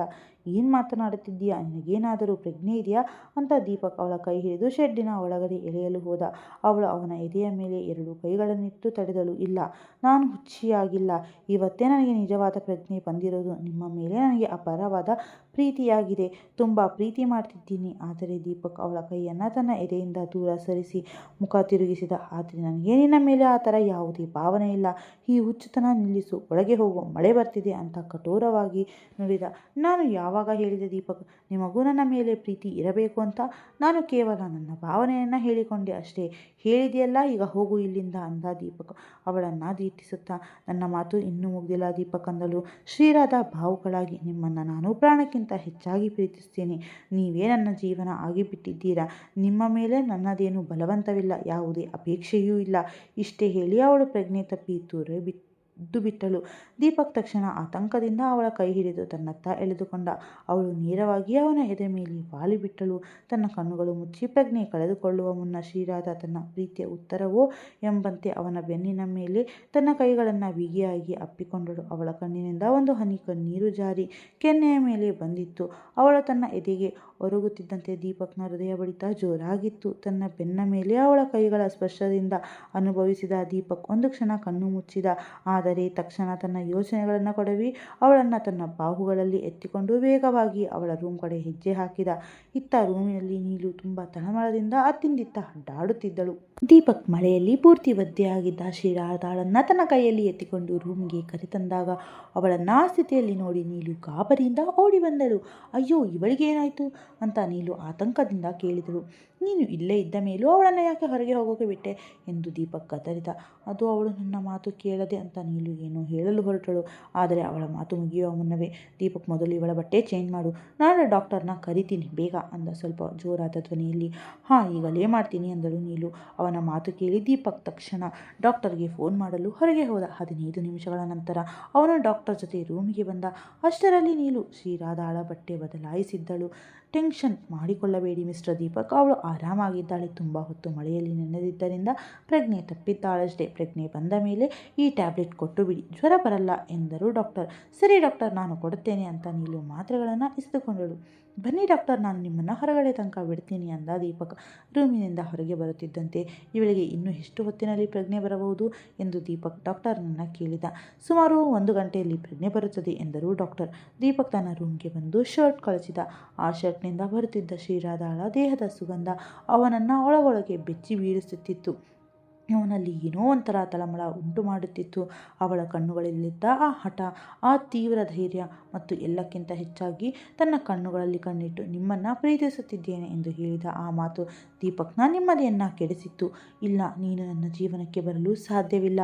ನೀನು ನನ್ನಿಂದ ದೂರವೇ ಇರಬೇಕು. ನಾನು ಯಾರನ್ನ ಪ್ರೀತಿಸಲ್ಲ, ನಿನ್ನನ್ನು ನಾನು ಪ್ರೀತಿಸಲು ಬಿಡಲ್ಲ ಎಂದು ಮನಸ್ಸಿನಲ್ಲಿಯೇ ಅಂದುಕೊಂಡ. ಅವನು ಕಣ್ಣೆತ್ತಿ ಅವಳ ರೂಮಿನ ಬಾಲ್ಕನಿ ಕಡೆ ನೋಡುತ್ತಿದ್ದ. ತನ್ನ ರೂಮಿನೊಳಗೆ ಬಂದ. ಇತ್ತ ಶ್ರೀರಾಧಾಳಿಗೆ ಪ್ರಜ್ಞೆ ಬಂದಾಗ ಎದುರಿಗೆ ನಿಂತಿದ್ದ ನೀಲು ಅವಳನ್ನೇ ಗುರುಗುಟ್ಟಿಕೊಂಡು ನೋಡುತ್ತಿದ್ದಳು. ಹೀಗೆ ಕಣ್ಣರಳಿಸಿಕೊಂಡು ನೋಡೋದನ್ನು ನಿಲ್ಲಿಸು ನೀಲು ಅಂದಳು ಶ್ರೀರಾಧಾ ಹೇಳುತ್ತಾ. ಮೊದಲು ಏನು ನಡೆಯಿತು ಅಂತ ಹೇಳ್ತೀಯಾ? ದೀಪಕ್ ನಿನ್ನನ್ನು ಕೈಯಲ್ಲಿ ಎತ್ತಿಕೊಂಡು ರೂಮ್ಗೆ ಬಂದಿದ್ದ ಗೊತ್ತಾ ಅಂದಳು ನೀಲು. ಇದನ್ನು ಕೇಳಿ ಶ್ರೀರಾಧಾ ಮುಗುಳ್ನಗುತ್ತಾ ಹೌದಾ ಅಂದಳು. ಈಗಲಾದರೂ ಪೂರ್ತಿ ವಿಷಯ ಹೇಳ್ತೀಯಾ ಅಂತ ನೀಲು ಕೋಪದಿಂದ ಕೇಳಿದಳು. ನಾನು ಎಷ್ಟು ಹೆದರಿ ಹೋಗಿದ್ದೆ ಗೊತ್ತಾ? ನನಗೆ ಏನೂ ತೋಚುತ್ತಿರಲಿಲ್ಲ. ದೀಪಕ್ ತಕ್ಷಣ ಡಾಕ್ಟರನ್ನು ಕರೆಸಿದ್ರು. ಅವರು ನನಗೋಸ್ಕರ ಡಾಕ್ಟರ್ ಕೂಡ ಕರೆಸಿದ್ರಾ ಅಂತ ಶ್ರೀರಾಧಾ ಖುಷಿಯಿಂದ ಹಾರಿ ಹೇಳಿದಳು. ನೀನು ಇನ್ನೂ ಅಲ್ಲೇ ಇದ್ದೀಯಾ? ನಾನು ಏನು ಕೇಳ್ತಾ ಇದ್ದೀನಿ ಅಂತ ಹೇಳ್ತೀಯೋ ಇಲ್ವೋ ಅಂತ ನೀಲು ಕಿರುಚಿದಳು. ನಾನು ಅವರಿಗೆ ಹೇಳಿಬಿಟ್ಟೆ ನೀಲು, ನನಗೆ ಅವರ ಮೇಲೆ ಪ್ರೀತಿ ಇದೆ ಅಂತ ಅಂದಳು ಶ್ರೀರಾಧಾ ನಿರಾಳವಾಗಿ. ಏನು ಅಂತ ನೀಲು ಜೋರಾಗಿ ಕೂಗಿದಳು. ಹಾಂ, ಈಗ ಕಿರುಚೋದನ್ನು ನಿಲ್ಲಿಸು ನೀಲು. ಅಂದರೆ ಶ್ರೀ ನಿನ್ನನ್ನು ಇದನ್ನು ಹೇಗೆ ಮಾಡಿದೆ? ಮೊದಲು ಹುಡುಗರೇ ಪ್ರೀತಿಯನ್ನು ಪ್ರಪೋಸ್ ಮಾಡಬೇಕು ಅಂತ ನೀನು ನಂಬ್ತೀಯ ಅಲ್ವಾ ಅಂತ ನೀಲು ಕೇಳಿದಳು. ಶ್ರೀರಾಧಾ ನೀಲುಳನ್ನು ನೋಡಿ, ಸಾಮಾನ್ಯವಾಗಿ ಹಾಗೆ ಆಗೋದು ನೀಲು, ಆದರೆ ಪ್ರೀತಿ ಅನ್ನೋದು ಮೇಲು ಕೀಳು ಗಂಡು ಹೆಣ್ಣು ಅಂತ ನೋಡಲ್ಲ. ಇದೇನು ಡೀಲ್ ಮಾಡೋಕೆ ವ್ಯಾಪಾರ ಅಲ್ಲ ಅಂತ, ಅವ ಆಟ ಆಡೋಕೆ ಆಟನೂ ಅಲ್ಲ. ಪ್ರೇಮಿ ನಿನ್ನ ಪ್ರೀತಿಗೆ ಯೋಗ್ಯನಾಗಿದ್ದರೆ ಅವನನ್ನು ಪ್ರೀತಿಸೋಕೆ ನಿನಗೆ ನಾನು ಮೊದಲು ಅನ್ನೋ ಹಠ ಬೇಡ. ಅವನಿಗೆ ಯಾವತ್ತೂ ಕಮ್ಮಿ ಅನಿಸದಷ್ಟು ಪ್ರೀತಿ ಕೊಡು. ಮುನ್ನುಗ್ಗಿ ಹೇಳು, ನನಗೆ ನಿಮ್ಮ ಮೇಲೆ ಪ್ರೀತಿ ಇದೆ ಅಂತ. ಅಬ್ಬಾ ಸಾಕು ಬಿಡಮ್ಮ, ಜ್ಞಾನದೇವತೆ. ಆಮೇಲೆ ಆ ನಿನ್ನ ಪ್ರೇಮ ದೇವರು ಏನು ಹೇಳಿದರು ಅಂದಳು ನೀಲು. ಅವರು ಬೇಡ ಅಂತ ನಿರಾಕರಿಸಿದರು. ಏನು ಅಂತ ನೀಲು ಮತ್ತೆ ಕಿರುಚಿದಳು. ಆದರೆ ಶ್ರೀರಾಧಾಳ ಮುಖದಲ್ಲಿದ್ದ ಗಾಂಭೀರ್ಯವನ್ನು ನೋಡಿ ಅವಳ ಹತ್ತಿರ ಬಂದು, ಶ್ರೀ ಎದುರಿನವರು ನಿನ್ನ ಪ್ರೀತಿಯನ್ನು ತಿರಸ್ಕರಿಸಿದ ಮೇಲೆ ನಿನಗೆ ಈ ಧೈರ್ಯಕ್ಕೆ ಏನು ತಾನೇ ಬೆಲೆ ಹೇಳು? ಇದರಿಂದ ನಿನಗೆ ಏನು ಲಾಭ ಅಂದಳು. ಲಾಭ ನಷ್ಟ ಲೆಕ್ಕ ನಾನು ಹೇಗೆ ಹಾಕಲಿ ನೀಲು? ಅವರು ಈ ಎಲ್ಲ ಲೆಕ್ಕಾಚಾರಗಳಿಂದ ಎತ್ತರದಲ್ಲಿದ್ದಾರೆ ನನಗೆ ಅಂತ ಶ್ರೀರಾಧಾ ತನ್ನ ಕಣ್ಣೀರನ್ನು ಬಚ್ಚಿಡುತ್ತಾ ಕಷ್ಟಪಟ್ಟು ಹೇಳಿದಳು. ಕೊನೆಗೂ ಅವಳ ಹೃದಯಕ್ಕೆ ಪೆಟ್ಟಾಗಿತ್ತು. ದೀಪಕ್ನಿಂದ ಅವಳು ಯಾವುದೇ ನಿರೀಕ್ಷೆ ಇಟ್ಟುಕೊಳ್ಳದಿದ್ದರೂ ಅವನ ನಿರಾಕರಣೆ ಅವಳಿಗೆ ನೋವು ತಂದಿತ್ತು. ಶ್ರೀ, ನೀನು ಚೆನ್ನಾಗಿದ್ಯಾ ಅಲ್ವಾ ಅಂತ ನೀಲು ಅವಳ ಹೆಗಲ ಮೇಲೆ ಕೈ ಇಟ್ಟು ಕೇಳಿದಳು. ಹಾಂ ನೀಲು, ನಾನು ತುಂಬ ಚೆನ್ನಾಗಿದ್ದೀನಿ. ನನ್ನ ಪ್ರೀತಿಯನ್ನು ನನ್ನ ಶಕ್ತಿಯನ್ನಾಗಿ ಮಾಡಿಕೊಳ್ಳೋಕೆ ಪ್ರಯತ್ನಿಸುತ್ತಿದ್ದೀನಿ ಎಂದು ಕಣ್ಣು ಮುಚ್ಚಿ ಹೇಳಿದಳು ಶ್ರೀರಾಧಾ. ಹೀಗೆಯೇ ಆ ರಾತ್ರಿ ಕಳೆದು ಹೋಗಿತ್ತು. ನಾಳೆಯ ಒಂದು ಹೊಸ ಅಧ್ಯಾಯಕ್ಕೆ ನಾಂದಿ ಹಾಡಲು ಮದುವೆಯಾಗಿ 1 ವಾರ ಕಳೆದಿತ್ತು. ಇಂದು ಗೌಡರ ಕುಟುಂಬ ಮತ್ತು ಬಂದಿದ್ದ ನೆಂಟರೆಲ್ಲ ಮಡಿಕೇರಿಯಿಂದ ಹೊರಡಲು ಸಿದ್ಧರಾಗುತ್ತಿದ್ದರು. ಎಲ್ಲ ತಯಾರಿಗಳು ಮುಗಿದಿದ್ದವು. ಶ್ರೀರಾಧಾ ತುಂಬ ತಳಮಳದಿಂದ ಅತ್ತಿಂದಿತ್ತ ಓಡಾಡುತ್ತಿದ್ದಳು. ದೀಪಕ್ ಎದುರು ತನ್ನ ಪ್ರೀತಿಯನ್ನು ಒಪ್ಪಿಕೊಂಡ ದಿನದಿಂದ ಅವನು ಒಮ್ಮೆಯೂ ಅವಳ ಕಣ್ಣಿಗೆ ಬಿದ್ದಿರಲಿಲ್ಲ. 2 ದಿನಗಳಿಂದ ಅವನು ಇಷ್ಟೇ ಹತ್ತಿರದಲ್ಲಿದ್ದರೂ ಅವಳಿಗೆ ಅವನನ್ನು ನೋಡಲು ಸಾಧ್ಯವಾಗಿರಲಿಲ್ಲ. ಅಲ್ಲಿಯವರೆಗೆ ಅವಳು ತನ್ನನ್ನು ತಾನು ಕಂಟ್ರೋಲ್ ಮಾಡಿಕೊಂಡಿದ್ದಳು. ಆದರೆ ಇಂದು ಹೋಗುವ ಮುನ್ನ ಕೊನೆಯ ಬಾರಿ ಅವನನ್ನು ಕಣ್ತುಂಬ ನೋಡಿ ಆ ಮುಖವನ್ನು ತನ್ನ ಕಣ್ಣುಗಳಲ್ಲಿ ಶಾಶ್ವತವಾಗಿ ಬಚ್ಚಿಟ್ಟುಕೊಳ್ಳುವ ಬಯಕೆಯಿಂದ, ನನ್ನಿಂದ ಅಡದಿಕೊಳ್ಳದಿರು ನೀವು ಅಂತ ತನ್ನ ಕಣ್ಣೀರನ್ನು ತಡೆಯುವ ವ್ಯರ್ಥ ಪ್ರಯತ್ನ ಮಾಡುತ್ತಾ ತನಗೆ ತಾನೇ ಅಂದುಕೊಂಡಳು. ಶ್ರೀರಾಧಾ ಅಂತ ಬಾಗಿಲು ಬಳಿ ನಿಂತಿದ್ದ ನಿರ್ಮಲಾ ಅವರು ದೀಪಕ್ನ ದೊಡ್ಡಮ್ಮ ಕರೆದಳು. ಅವಳು ತಕ್ಷಣ ಕಣ್ಣೀರು ಒರೆಸಿಕೊಂಡು, ಬನ್ನಿ ದೊಡ್ಡಮ್ಮ, ಒಳಗೆ ಬನ್ನಿ, ನಿಮ್ಮ ಪ್ಯಾಕಿಂಗ್ ಎಲ್ಲ ಆಯಿತಾ ಎಂದು ಕೇಳಿದಳು. ಹಾಂ ಶ್ರೀರಾಧಾ, ಎಲ್ಲ ಆಯಿತು ಎಂದ ನಿರ್ಮಲಾ ಅವರು ಅವಳ ಮುಖವನ್ನು ಸೂಕ್ಷ್ಮವಾಗಿ ಗಮನಿಸುತ್ತಾ. ನೀನು ತುಂಬ ಒಳ್ಳೆಯ ಹುಡುಗಿ ಶ್ರೀ. ಎಂದಾದರೂ ನಿನ್ನ ಈ ದೊಡ್ಡಮ್ಮನ ನೆನಪಾದರೆ ನನಗೆ ಖಂಡಿತ ಫೋನ್ ಮಾತನಾಡು ಎಂದರು. ಖಂಡಿತ ದೊಡ್ಡಮ್ಮ, ನನಗೆ ನಿಮ್ಮ ನೆನಪು ತುಂಬ ಬರುತ್ತೆ ಅಂದಳು ಶ್ರೀರಾಧಾ. ನನಗೂ ಅಷ್ಟೇ ಮಗ. ಸರಿ ಬಾ, ಹೊರಗೆ ಹೋಗೋಣ. ಎಲ್ಲರೂ ಕಾಯ್ತಿದ್ದಾರೆ. ಎಲ್ಲರೂ ಕೆಳಗೆ ಬಂದಿದ್ದಾರೆ. ಪ್ರಕೃತಿ ಎಲ್ಲರನ್ನ ಭೇಟಿಯಾಗಿ ಬೀಳ್ಕೊಡುತ್ತಾಳೆ. ಭಾವನಾ, ಅಭಿಲಾಷ, ಸ್ನೇಹ ಮತ್ತು ನಿಹಾರ್ ಎಲ್ಲರೂ ಪರಸ್ಪರ ಮಾತನಾಡುತ್ತಿದ್ದರು. ಶಿವಶಂಕರ್ ಗೌಡರು ಮತ್ತು ದೇವರಾಜ್ ಅವರು ಒಂದು ಕಡೆ ನಿಂತು ಗಂಭೀರವಾಗಿ ಹರಟುತ್ತಿದ್ದರು. ಅಭಿನವ್ ಕೇವಲ ಶ್ರೀರಾಧಾಳನ್ನೇ ನೋಡುತ್ತಿದ್ದ. ಅವಳು ಯಾವ ಯೋಚನೆಯಲ್ಲಿಯೋ ಮುಳುಗಿ ಹೋಗಿದ್ದಳು. ಇದನ್ನು ಸ್ನೇಹ ಗಮನಿಸುತ್ತಿದ್ದಳು. ಪರಂ ಚಾರು ಜೊತೆ ಮಾತನಾಡುತ್ತಿದ್ದ. ಅದನ್ನು ಚಾರು ನಾಚಿಕೆಯಿಂದಲೇ ಉತ್ತರಿಸುತ್ತಿದ್ದಳು. ಪಿಹು ಮೂಡ್ ಏನೋ ವಿಭಿನ್ನವಾಗಿತ್ತು. ಇತ್ತ ಆದರ್ಶ್ ತುಂಬ ಹೊತ್ತಿನಿಂದ ನೀಲು ತಲೆ ತಿನ್ನುತ್ತಿದ್ದ. ಅಲ್ಲಿಗೆ ಹೋದ ಮೇಲೆ ನನಗೆ ಫೋನ್ ಮಾಡು ಅಂತ. ಆದರೆ ನೀಲು ಅದಕ್ಕೆಲ್ಲ ಇಲ್ಲ ಎಂದೇ ಉತ್ತರಿಸುತ್ತಿದ್ದಳು. ಸಮಯ ಹತ್ತಿರ ಬರುತ್ತಿದ್ದಂತೆ ಶ್ರೀರಾಧಾಳ ಕಣ್ಣುಗಳಲ್ಲಿ ಕಾಯುವಿಕೆ ಮತ್ತಷ್ಟು ಹೆಚ್ಚಾಗುತ್ತಿತ್ತು. ಶ್ರೀ, ಎಲ್ಲಿ ಕಳೆದು ಹೋಗಿದ್ದೀಯಾ? ನೀನಿಲ್ಲದೆ ಇಲ್ಲದೆ ನನಗೆ ಅಲ್ಲಿ ಬೇಸರ ಆಗುತ್ತೆ ಕಣೋ ಅಂದಳು ಪ್ರಕೃತಿ. ಹೌದು ಅಕ್ಕ, ನಿನ್ನ ನೆನಪು ತುಂಬ ಬರುತ್ತೆ ಅಂತ ಶ್ರೀರಾಧ ಅವಳನ್ನು ಗಟ್ಟಿಯಾಗಿ ಅಪ್ಪಿಕೊಂಡಳು. ಇಷ್ಟು ಹೊತ್ತು ತಡೆದು ನಿಲ್ಲಿಸಿದ್ದ ಕಣ್ಣೀರು ಜಾರಿ ಬಂದಿತ್ತು. ಅಯ್ಯೋ ಶ್ರೀ, ಟೆನ್ಷನ್ ಮಾಡ್ಕೋಬೇಡ, ಯಾರಿಗೆ ಗೊತ್ತು, ನೀನು ತುಂಬ ಬೇಗ ಇಲ್ಲಿಗೆ ವಾಪಸ್ ಬರಬೇಕಾಗುತ್ತೇನೋ ಅಂತ ಸ್ನೇಹ ಒಂದು ನಿಗೂಢ ನಗುವಿನೊಂದಿಗೆ ಹೇಳಿದಳು. ಅತ್ತೆ ಹೇಳ್ತಿರೋದು ಸರಿನೇ ಶ್ರೀ, ನಿನಗೆ ಕೆಲಸದಿಂದ ಬಿಡುವು ಸಿಕ್ಕಾಗಲೆಲ್ಲ ಇಲ್ಲಿಗೆ ಬರ್ತಾ ಇರು ಅಂತ ಪ್ರಕೃತಿ ಅವಳ ತಲೆ ಸವರುತ್ತಾ ಹೇಳಿದಳು. ಅಷ್ಟರಲ್ಲಿ ಶ್ರೀರಾಧಳಿಗೆ ಏನೋ ನೆನಪಾಗಿ, ಅಕ್ಕ, ನನ್ನ ಕೆಲವು ಮುಖ್ಯವಾದ ಸಾಮಗ್ರಿಗಳು ಮೇಲೆ ರೂಮಿನಲ್ಲಿಯೇ ಉಳಿದು ಬಿಟ್ಟಿದ್ದೇವೆ, ತೆಗೆದುಕೊಂಡು ಬರ್ತೀನಿ, 1-2 ನಿಮಿಷ ಮ್ಯಾನೇಜ್ ಮಾಡ್ತೀಯಾ ಅಂದಳು. ಸರಿ, ಬೇಗ ಹೋಗಿ ಬಾ, ಇಲ್ಲ ಅಂದರೆ ಇಲ್ಲಿ ಎಲ್ಲರೂ ಬೊಬ್ಬೆ ಹೊಡೆಯೋಕೆ ಶುರು ಮಾಡ್ತಾರೆ ಅಂದಳು ಪ್ರಕೃತಿ. ಶ್ರೀರಾಧ ಓಡುತ್ತಾ ಹೋಗಿ ದೀಪಕ್ನ ರೂಮ್ನ ಮುಂದೆ ನಿಂತಳು. ಅವಳು ಅಂದುಕೊಂಡಂತೆ ಅವನು ಅಲ್ಲಿರಲಿಲ್ಲ. ಶ್ರೀರಾಧ ಮೆಲ್ಲನೆ ಹೆಜ್ಜೆ ಇಡುತ್ತಾ ರೂಮಿನ ಒಳಗೆ ನೋಡುತ್ತಿದ್ದಳು. ಅತ್ತಿಂದಿತ್ತ ಬಿದ್ದಿದ್ದ ಫೈಲ್ಗಳು, ಬೆಡ್ ಮೇಲಿದ್ದ ಒದ್ದೆ ಟವಲ್, ಸೋಫಾದ ಮೇಲೆ ಟೀ ಶರ್ಟ್ ಮತ್ತು ಬೆಡ್ನ ಮೇಲೆ ಗೋಡೆಗೆ ಹಾಕಿದ್ದ ಅವನ ದೊಡ್ಡ ಫೋಟೋ. ಆ ಫೋಟೋದಲ್ಲಿನ ಅವನ ಅದೇ ತೀಕ್ಷ್ಣ ಕಣ್ಣುಗಳು ಶ್ರೀರಾಧಳ ಹೃದಯವನ್ನು ಚುಚ್ಚುತ್ತಿದ್ದವು. ಅವಳ ದೃಷ್ಟಿ ಅಲ್ಲಿಯೇ ಸ್ಥಿರವಾಗಿತ್ತು. ಆ ಫೋಟೋವನ್ನು ನೋಡುತ್ತಾ ಶ್ರೀರಾಧಳ ಬಾಯಿಂದ ಈ ಸಾಲುಗಳು ತಾನಾಗಿಯೇ ಹೊರಬಂದವು. ದೂರವಿದ್ದು ನನ್ನ ಪ್ರೀತಿಯ ಪರೀಕ್ಷೆ ಮಾಡ್ತೀರಾ ಅವರು, ಆದರೆ ಅವರಿಗೆ ಗೊತ್ತಿಲ್ಲ, ಅವರ ಈ ಕಣ್ಣುಗಳೇ ನನಗೆ ಆ ಪರೀಕ್ಷೆಯನ್ನು ಗೆಲ್ಲೋ ಶಕ್ತಿ ಕೊಡ್ತಾವೆ ಅಂತ. ಅವಳು ಅವನ ಬೆಡ್ ಮೇಲಿದ್ದ ಒದ್ದೆ ಟವಲ್ ತೆಗೆದು ಎಲ್ಲ ವಸ್ತುಗಳನ್ನು ನೀಟಾಗಿ ಜೋಡಿಸಿ ಇಟ್ಟಳು. ಸೋಫಾ ಮೇಲಿದ್ದ ಬ್ಲೂ ಕಲರ್ ಟೀ ಶರ್ಟ್ ಎತ್ತುಕೊಂಡಳು. ಒಂದು ದಿನ ಅವನು ಆದರ್ಶ್ ಜೊತೆ ಶಾಪಿಂಗ್ಗೆ ಹೋಗುವಾಗ ಇದೇ ಟೀ ಶರ್ಟ್ ಹಾಕಿದ್ದನ್ನು ಅವಳು ನೋಡಿದ್ದಳು. ಅಂದು ಅವನು ಎಷ್ಟು ಸಿಟ್ಟು ಮಾಡಿಕೊಂಡಿದ್ದ ಅಂತ ಅವನ ಮುಖ ನೆನೆಸಿಕೊಂಡು ಶ್ರೀರಾಧ ಅಳುತ್ತಲೇ ಒಬ್ಬಳೇ ನಕ್ಕಳು. ಆ ಟೀ ಶರ್ಟ್ನಿಂದ ಬರುತ್ತಿದ್ದ ಅವನ ದೇಹದ ಸುಗಂಧ ಅವಳ ಹೃದಯಕ್ಕೆ ತಾಗುತ್ತಿದ್ದಂತೆ ಅವಳು ಅದನ್ನು ಗಟ್ಟಿಯಾಗಿ ಎದೆಗೆ ಅಪ್ಪಿಕೊಂಡಳು. ವಾರ್ಡ್ರೋಬ್ ತೆರೆದು ಅವನ ಬಟ್ಟೆಗಳ, ಶೂ, ವಾಚ್ ಎಲ್ಲವನ್ನ ಕೈಯಿಂದ ಮುಟ್ಟಿ ಆ ಸ್ಪರ್ಶವನ್ನು ಅನುಭವಿಸಿದಳು. ಕೈಯಲ್ಲಿದ್ದ ಬ್ಲೂ ಟೀ ಶರ್ಟನ್ನು ಅಲ್ಲೇ ಇದ್ದ ಒಂದು ಸಣ್ಣ ಬ್ಯಾಗ್ ಒಳಗೆ ಹಾಕಿಕೊಂಡಳು. ಟೀ ಶರ್ಟ್ ಇಟ್ಟುಕೊಂಡು ಕೊನೆಯದಾಗಿ ಗೋಡೆಯ ಮೇಲಿದ್ದ ದೀಪಕ್ನ ಫೋಟೋವನ್ನು ಒಮ್ಮೆ ನೋಡಿ ಅವಳು ರೂಮಿನಿಂದ ಹೊರಗೆ ಬಂದಳು. ಅಷ್ಟರಲ್ಲಿ ಬಾಗಿಲಿನ ಪಕ್ಕದಲ್ಲಿ ನಿಂತು ದೊಡ್ಡಮ್ಮ ನಿರ್ಮಲಾ ಅವರು ಶ್ರೀರಾಧಳನ್ನು ನೋಡಿ ದೂರ ಸರಿದರು. ಶ್ರೀರಾಧ ತನ್ನ ರೂಮ್ಗೆ ಹೋಗದೆ ದೀಪಕ್ನ ರೂಮ್ ಕಡೆ ಬಂದಾಗಲೇ ಅವರು ಅವಳನ್ನು ಗಮನಿಸಿದ್ದರು. ಅವಳ ಅಪಾರವಾದ ಪ್ರೀತಿಯನ್ನು ಕಂಡು ನಿರ್ಮಲಾ ಅವರ ಕಣ್ಣು ತುಂಬಿ ಬಂದವು. ನಿನ್ನ ಬಗ್ಗೆ ನಾನು ಅಂದುಕೊಂಡಿದ್ದು ನಿಜ ಶ್ರೀರಾಧ, ನಿನ್ನನ್ನು ನೋಡಿದಾಗಲೇ ನನಗೆ ಅರ್ಥವಾಗಿತ್ತು, ನನ್ನ ಮಗ ದೀಪಕ್ನ ನಿಜವಾದ ರಾಧೆ ನೀನು ಅಂತ, ಅವನ ಒಂಟಿ ಜೀವನದ ನಿಜವಾದ ಸಂತೋಷ ನೀನು. ಆದರೆ ನೀನು ಅವನ ಜೀವನಕ್ಕೆ ಹೇಗೆ ಬರ್ತೀಯಾ ಅನ್ನೋದು ನಾನು ಆ ದೇವರಿಗೆ ಬಿಡ್ತೀನಿ, ಅವನು ಖಂಡಿತ ಏನಾದರೂ ದಾರಿ ಮಾಡ್ತಾನೆ ಎಂದು ನಿರ್ಮಲಾ ಅವರು ಮನಸ್ಸಿನಲ್ಲಿಯೇ ಅಂದುಕೊಳ್ಳುತ್ತಾ ಕೆಳಗೆ ನಡೆದರು. ಇತ್ತ ಬೆಂಗಳೂರಿನ ಆಫೀಸ್ನಲ್ಲಿ ದೀಪಕ್ ಸತತವಾಗಿ ಲ್ಯಾಪ್ಟಾಪ್ ಮೇಲೆ ಬೆರಳುಗಳನ್ನು ಆಡಿಸುತ್ತಾ ಕೆಲಸದಲ್ಲಿಯೇ ಮುಳುಗಿದ್ದ. ಎದುರಿಗೆ ನಿಂತಿದ್ದ ಅವನ ಸೆಕ್ರೆಟರಿ ಅತುಲ್ ತುಂಬ ಹೊತ್ತಿನಿಂದ ಅವನನ್ನೇ ನೋಡುತ್ತಿದ್ದ. ಸರ್, ನೀವು ಕಳೆದ 1 ವಾರದಲ್ಲಿ ಇಡೀ ತಿಂಗಳ ಕೆಲಸ ಮುಗಿಸಿಬಿಟ್ಟಿದ್ದೀರಾ, ಗ್ರಾಹಕರಿಗೆಲ್ಲ ಟೈಮ್ಗೆ ಡೆಲಿವರಿ ತಲುಪಿದೆ, ನಮ್ಮ ಫ್ಯಾಕ್ಟ್ರಿ ಕೆಲಸವೂ ಚೆನ್ನಾಗಿ ನಡೀತಿದೆ, ಬಾಕಿ ಕೆಲಸಗಳು ಪರ್ಫೆಕ್ಟ್ ಆಗಿವೆ, ಏನಾದರೂ ಪ್ರಾಬ್ಲಮ್ ಇದೆಯಾ ಸರ್ ಅಂದಾಗ ಅತುಲ್ ದೀಪಕ್ ತಲೆ ಎತ್ತಿ, ಅತುಲ್, ನಿನಗೆ ಕರೆಕ್ಟಾಗಿ ಸ್ಯಾಲರಿ ಕೊಡ್ತಿದ್ದೀನಿ ತಾನೇ ಅಂದ. Yes sir. ರಜೆಯನ್ನು ನೀನು ಟೈಮ್ಗೆ ತಗೊಳ್ತೀಯ ಅಲ್ವಾ? Yes sir. ನಾನು ಕೆಲಸ ಮಾಡೋದ್ರಿಂದ ನಿನಗೆ ಆಯಾಸ ಆಗ್ತಿದೆಯಾ? Yes sir. ಆದರೆ ನೋ ಸರ್ ಅಂದ ಅತುಲ್ ಗಾಬರಿಯಿಂದ. ಮತ್ತೆ ಇನ್ನೇನು ಪ್ರಾಬ್ಲಮ್ ನಿನಗೆ ಅಂತ ದೀಪಕ್ ತನ್ನದೇ ಆದ ತೀಕ್ಷ್ಣ ನೋಟ ಬೀರುತ್ತಾ ಹೇಳಿದ. ಏನೂ ಇಲ್ಲ ಸರ್, ಐ ಆಮ್ ಸಾರಿ, ನಾನು ನಿಮಗಾಗಿ ಕಾಫಿ ತರ್ತೀನಿ ಎನ್ನುತ್ತಾ ಅವನು ಗಡಿಬಿಡಿಯಿಂದ ಕ್ಯಾಬಿನಿಂದ ಹೊರಗೆ ಹೋದ. ದೀಪಕ್ ಸಿಟ್ಟಿನಿಂದ ಎದ್ದು ಕಿಟಕಿಯಿಂದ ಹೊರಗೆ ನೋಡುತ್ತಿದ್ದ. ಕಳೆದ 1 ವಾರದಿಂದ ಅವನು ಮನೆಗೆ ಹೋಗುತ್ತಿದ್ದುದು ಕೇವಲ ಹೆಸರಿಗೆ ಮಾತ್ರ. ಅವನು ಯಾರದರ ಬಗ್ಗೆಯೂ ಹೆಚ್ಚಿಗೆ ಯೋಚಿಸುತ್ತಿರಲಿಲ್ಲ, ಯಾರಿಂದಲೂ ಏನನ್ನೂ ನಿರೀಕ್ಷಿಸುತ್ತಿರಲಿಲ್ಲ. ಯಾವುದು ಸರಿಯೋ ಅದನ್ನು ಮಾಡುವುದಷ್ಟೇ ಅವನ ಅಭ್ಯಾಸವಾಗಿತ್ತು. ಒಂದು ದೀರ್ಘ ನಿಟ್ಟುಸಿರು ಬಿಟ್ಟು ಅವನ ಕಣ್ಣು ಮುಚ್ಚಿದ ತಕ್ಷಣ ಶ್ರೀರಾಧಳ ಮುಖ ಅವನ ಕಣ್ಣೆದುರು ಬಂದು ನಿಂತಿತ್ತು. ಅವನು ತಕ್ಷಣ ಕಣ್ಣು ಬಿಟ್ಟು ನೀರು ಕುಡಿದು ಶರ್ಟ್ನ ಮೇಲಿನ ಬಟನ್ ಕಳಚಿ ಮತ್ತೆ ಕೆಲಸದಲ್ಲಿ ಮುಳುಗಿದ. ಅವಳ ನೆನಪುಗಳಿಂದ ದೂರ ಓಡಲು ಪ್ರಯತ್ನಿಸುತ್ತಿರುವಂತೆ. ತಡರಾತ್ರಿ ಅವನು ಮನೆಗೆ ಬಂದಾಗ ದೊಡ್ಡಮ್ಮ ನಿರ್ಮಲಾ ಅವರು ಅವನಿಗಾಗಿ ಕಾಯುತ್ತಿದ್ದರು. ದೊಡ್ಡಮ್ಮ, ನೀವಿನ್ನೂ ಮಲಗಲಿಲ್ವಾ ಅಂದ ದೀಪಕ್. ಬಸ್ ನಿನ್ನನ್ನೇ ಕಾಯುತ್ತಿದ್ದೆ ಮಗನೇ ಎಂದರು ದೀಪಕ್. ಏನೋ ಹೇಳುವ ಮುನ್ನ ನಿರ್ಮಲಾ ಅವರು, ಇವತ್ತು ದೇವರಾಜ ಮತ್ತು ಅವರ ಫ್ಯಾಮಿಲಿ ಮಡಿಕೇರಿಯಿಂದ ಹೊರಟು ಹೋದರು ಎಂದರು. ಅವನು ತನ್ನ ಜಾಕೆಟ್ ತೆಗೆದು ಸೋಫಾದ ಮೇಲೆ ಎಸೆಯುತ್ತ ಓ ಅಂದ ಅಷ್ಟೇ. ನೀನು ಅವರ ಹೋಗುವಾಗ ಅಲ್ಲಿರಲಿಲ್ಲ ಅಲ್ವಾ ಮಗನೇ ಅಂತ ನಿರ್ಮಲಾ ಅವರು ಅವನ ಮನಸ್ಸನ್ನು ಅರಿಯಲು ಕೇಳಿದರು. ದೀಪಕ್ ವಿಷಯ ಬದಲಾಯಿಸಲು, ನಿಮ್ಮ ಆರೋಗ್ಯ ಚೆನ್ನಾಗಿದೆಯಾ ದೊಡ್ಡಮ್ಮ? ಡಾಕ್ಟರ್ಗೆ ತೋರಿಸಿ ಎಷ್ಟು ದಿನ ಆಯಿತು ಅಂದ. ಯಾಕೆ, ನಾನು ಚೆನ್ನಾಗಿದ್ದೀನಲ್ಲ ಅಂದರು ಅವರು ಗೊಂದಲದಿಂದ.